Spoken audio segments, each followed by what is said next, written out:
pamoja na mashamba Chalinze.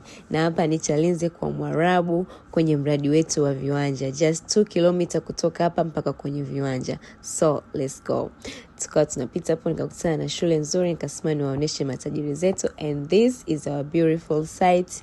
Watu bado wanaenjoy kama unavyoona. Nikakutana na madamu wangu hapo Hapa ndo kwenye mradi wetu wa viwanja, watu wakawa wanachagua, nikasema niwaoneshe mabosi zangu, watu wakamaliza, tukawa tunaondoka. Sasa tunaenda kwenye mradi wetu wa mashamba. Let's go. Guys, angalia wingu, focus na wingu. Tukawa tunaondoka hapo watu wanasema tuende kwenye mashamba.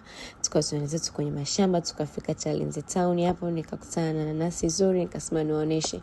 Watu wanasema tunaenda hata kwa mguu. Guys, angalia kuna watu hapo hawatakuwepo. Guys, tukawa tunatembea, wingu limetanda, giza limetanda. Watu wanasema tunaenda mpaka kwenye mashamba. Hao tukawa tunatembea zetu mpaka kwenye mashamba, tukakutana na mabosi hao, wakatuambia guys, kuweni makini, hali ya hewa watu wapi, tunataka mpaka tuende kwenye mashamba. Watu wakafika kwenye mashamba. Guys, mvua inanyesha, watu wakafika kwenye mashamba, they don't care. Kama unavyoona hapo ndo site, watu wanachagua. Mvua inanyesha na watu wanachagua. Haya, watu wakamaliza kuchagua pale.